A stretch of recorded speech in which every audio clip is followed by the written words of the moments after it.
안녕하십니까, 공산 이보득입니다. 오늘은 기본적인 수의 뜻에 대하여 알아보겠습니다.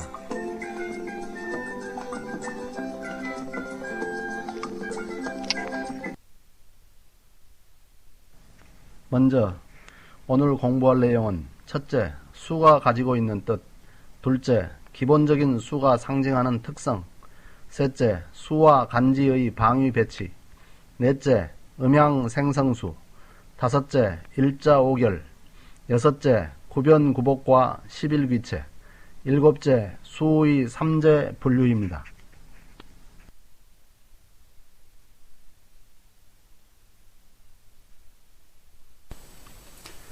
여기서는 수가 가지고 있는 뜻에 대하여 알아보겠습니다. 우리는 보통 수라 하면 숫자를 세는 물량적인 뜻만을 생각하는 경향이 많지만 수에는 철학을 뒷받침하는 고도의 상징적인 의미가 그 속에 들어있어서 우주의 비밀을 푸는 열쇠 중의 하나가 곧 수인 것입니다. 그러므로 천문을 공부할 때는 8개의 수인 8과 1부터 10까지의 수인 10, 그리고 10천간의 10, 12지지의 12의 합인 40자를 천문 40이라 하여 천문을 배우는 기본 단위로 사용하고 있습니다.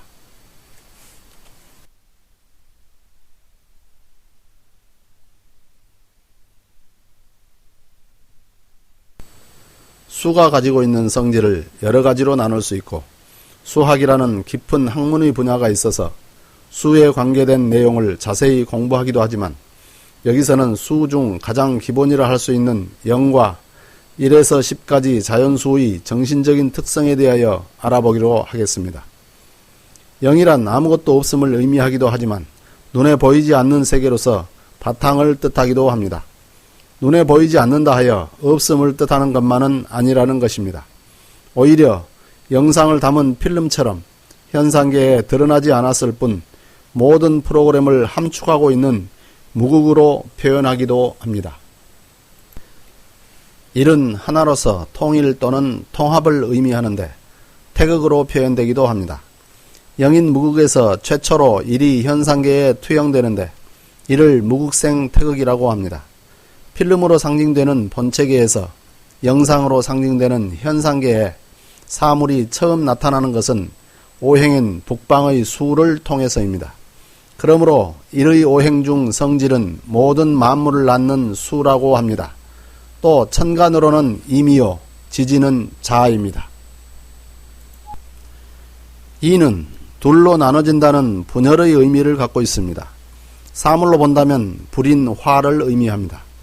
1인 물이 본체계에서 현상계에 태어나도록 유도하는 역할을 한다면 2인 불의 성질은 현상계의 사물을 본체계로 다시 돌려보내는 역할을 갖고 있습니다.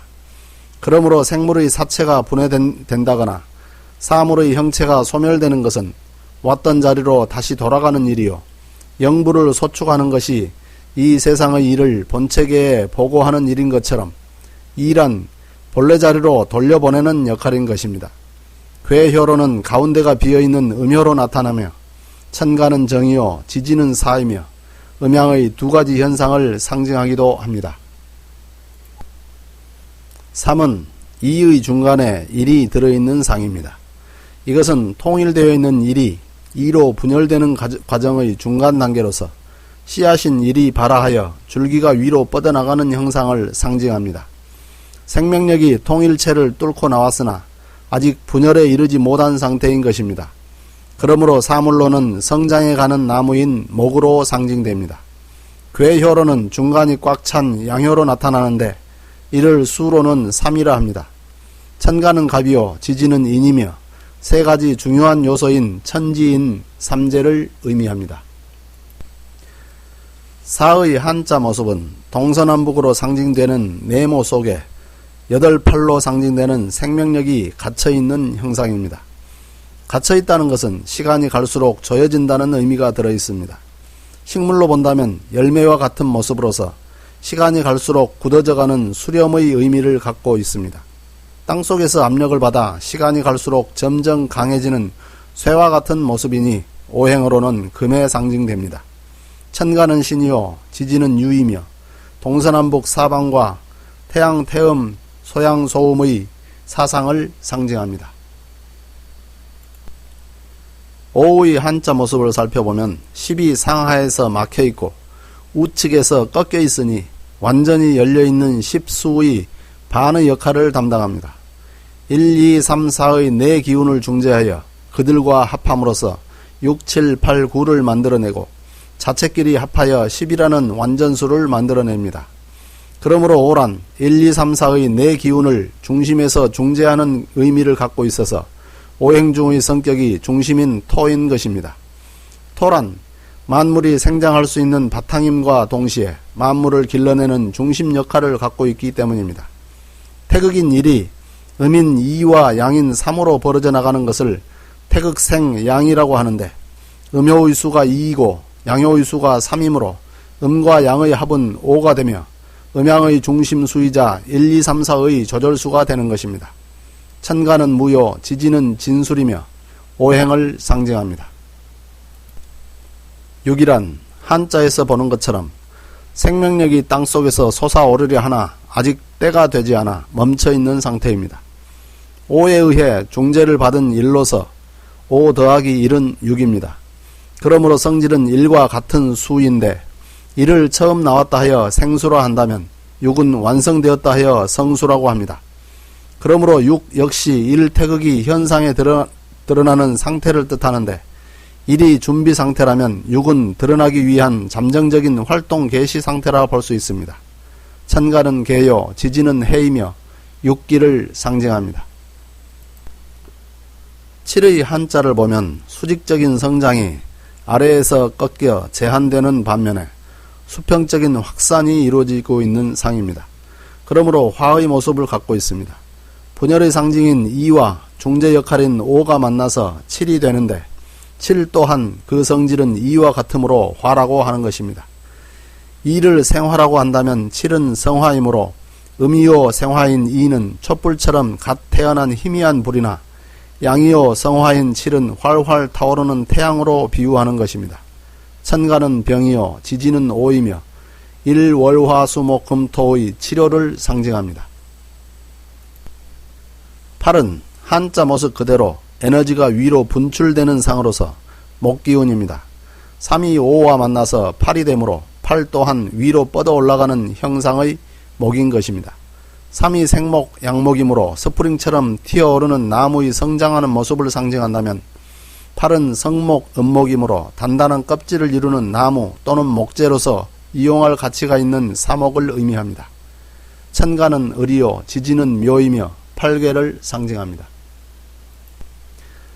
9란 완전히 열린 상태인 10에서 한 걸음 더 나아가 극직반하여 수평적 확산이 제한되므로 수렴에 들어서는 상입니다. 4가 의미하는 열매가 중재자인 5를 만나 현실 속에 드러나는 것인데 4가 생금이라면 9는 성금입니다. 천간은 경이요 지지는 신이며 구궁을 상징합니다. 양수이자 천수인 1, 3, 5, 7, 9의 끝부분이라는 뜻에서 천종수라고도 합니다.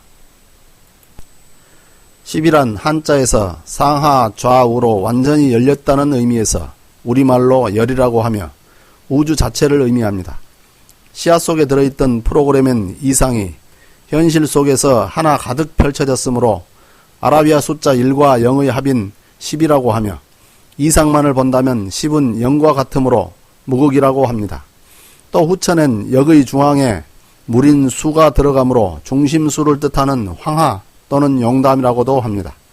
또 음수이자 지수인 2, 4, 6, 8, 10의 끝이라는 뜻에서 지종수라고도 합니다. 천간은 기요, 지지는 충미이며 십승을 상징합니다.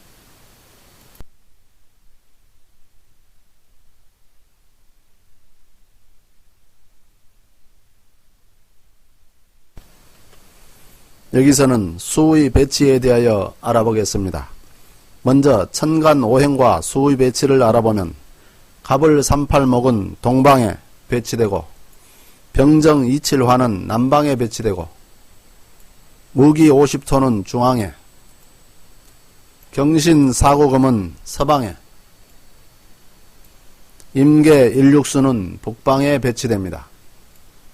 이번에는 지지 오행과 수의 배치를 알아보면 그림처럼 인묘 38목은 동방에, 4527화는 남방에, 신유 구사금은 서방에, 해자 6일수는 북방에, 진술 5토는 남동 북서방에, 충미 10토는 북동 남서방에 각각 배치됩니다.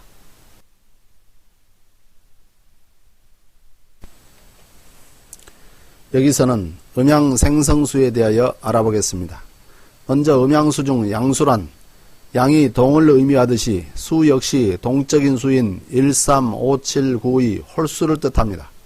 하늘 천은 양이므로 천수라고도 합니다. 음수란 음이 정을 의미하듯이 수 역시 정적인 수인 2, 4, 6, 8, 10의 짝수를 뜻합니다. 지는 음이므로 지수라고도 합니다.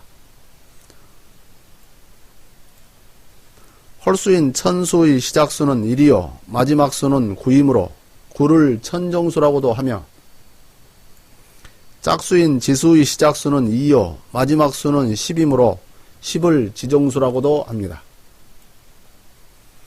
다음은 생성수에 대하여 알아보겠습니다. 생수란 처음으로 생겨난 수란 뜻으로서 1, 2, 3, 4, 5를 말하며, 성수란 생수가 5의 중재를 받아 완성된 수란 뜻으로서 6, 7, 8, 9, 10을 말합니다. 예컨대 오행 중 목에 대해 알아본다면 생이란 처음 탄생한 의미가 있으므로 시작을 의미하니 삽목은 새싹이 나와 왕성하게 커나가나 아직 줄기나 가지에 힘이 없는 상태를 뜻한다면, 성이란 이루어졌으므로 팔목은 강하게 뻗어나가는 나무 줄기를 뜻하기도 하며, 죽은 나무라는 뜻의 사목인 목재로서 나무의 쓰임을 뜻하기도 합니다.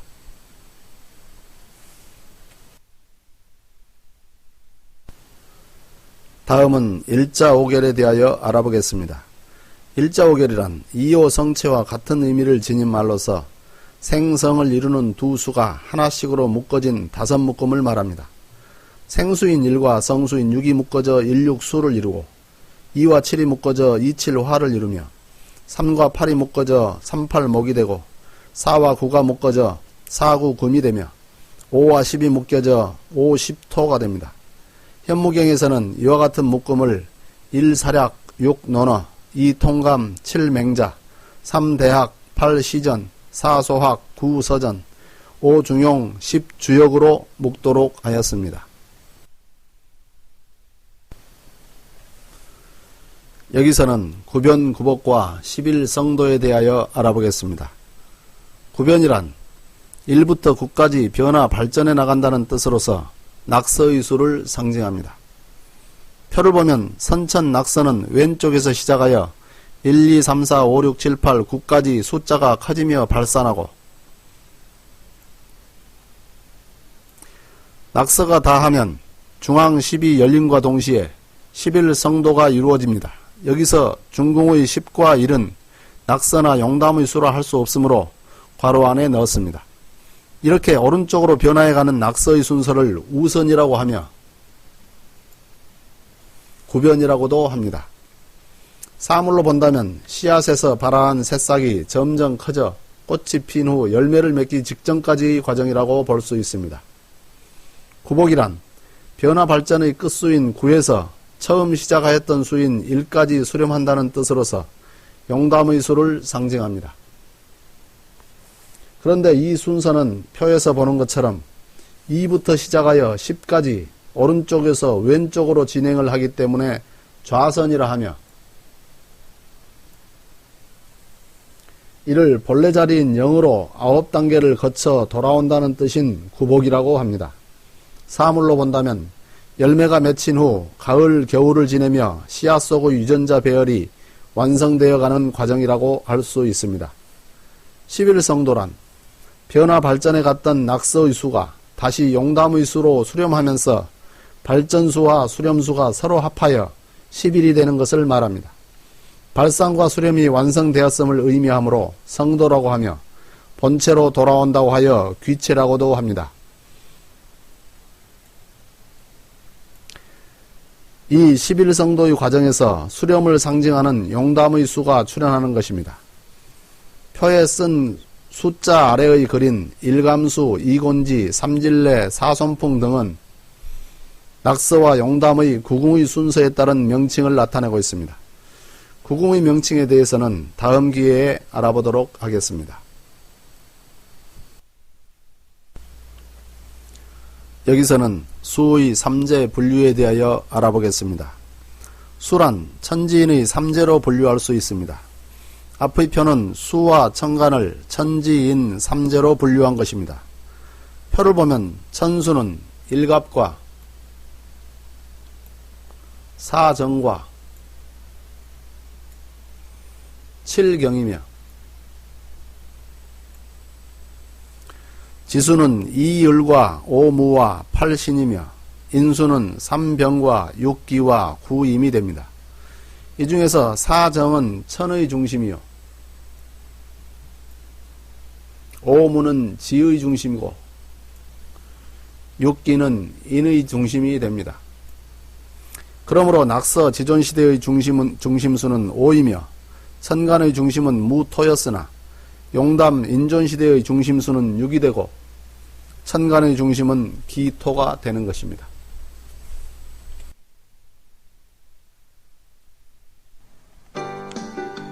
이상으로 수에 대하여 공부하여 보았습니다.